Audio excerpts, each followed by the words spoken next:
Truly connecting with students and confirming the comprehension of any given subject has always been a bit of a challenge for teachers. We're always looking for tips and techniques to make sure a message is sent home with maximum efficiency. And now more than ever, with this distance learning and these virtual classrooms, we need to find ways of teaching our subjects that aren't just because I said so or because you're going to be tested on it. That's not going to cut it. It never did, but now more than ever, we have to find ways of relaying our messages that's really going to hit home with our students. So stick with me, and I'm going to talk about one way that I found. For the longest time, I was getting so frustrated trying to understand why they just won't use proper grammar in their papers. Why do they insist on using the lowercase I? Why don't they capitalize the beginning of sentences or use punctuation at the end of sentences? Why do they insist on using text speak? I'm like, we've gone over this stuff in class. I've told them it's important. I've told them they need to capitalize I's. They need to capitalize the beginnings of sentences and punctuate the end of sentences. But then I stopped. Collaborate and listen. I stopped and I said, maybe I'm not doing a good enough job of explaining the why.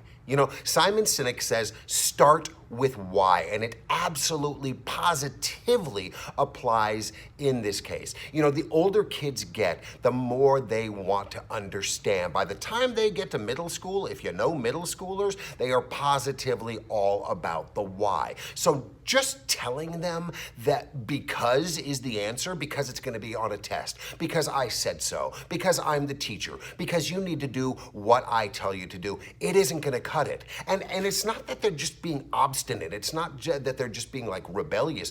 Some of them are, sure, but most of them truly want to know. And so what I found is if you explain it in terms of, look, your voice is important, and what you have to say is important. And these mechanics, these rules of grammar are there to make sure that what you are saying with your voice is said in as communicative a way possible and to make sure that your language is as clear as possible. When it comes to lowercase I, we capitalize it because you are important, and so that's why we make I big and proud, like you should be when it comes to your own work. The beginning of sentences, well, those are the beginning of new thoughts. And so in order to signal our audience that we have something new to say with our important and valid voices, we have to use capitalization at the beginning of sentences. Periods and exclamation points and end marks are so important to show that a thought is now over.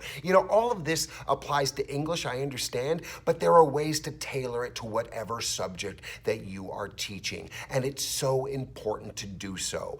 In this case, I really tapped into their individual voices and why they are important and how much I respect them as individuals and how much I really want to know what they're saying without having to decipher whatever text speak they're throwing my way. I'm like, look, by using you instead of Y-O-U, you're doing yourself a disservice. You are not making yourself look educated. You're making yourself look sloppy and lazy, and you don't want to do that. I know you don't want to do that because I know how capable you are. I know how smart you are. And so by putting things in these terms, things that really matter to them, things that really are important to them, like themselves, it really sends these messages home with a lot more authority and hopefully resounding a lot more than they would if you just said, because I said so. Because guess what? It's going to be on a quiz. Because the state tells you it's important. Why do they care about the state? Why do they care about you or me as teachers when it comes right down to that? What they care about is themselves, right? I'm not saying they don't care about other people. Look, I got great kids. I got fantastic kids. But they still are first and foremost concerned with themselves and their immediate sphere of operations.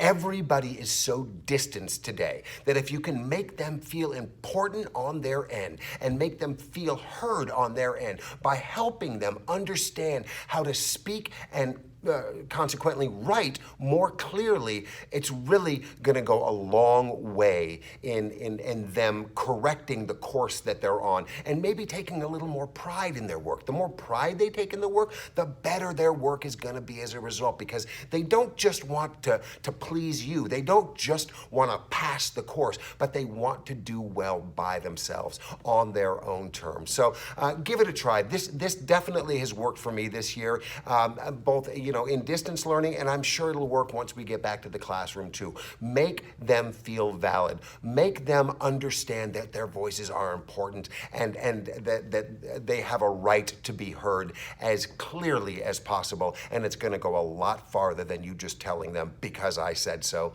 Hey, I hope you got a lot out of this video, and if so, smash that like button for me. If you enjoyed this video, check this one out. It's another really good one. And if you like my videos, hey, why not subscribe to my channel, and I'll keep them coming. Be safe out there, stay well, take care of yourselves, and take care of someone else. We'll talk to you soon. Bye-bye.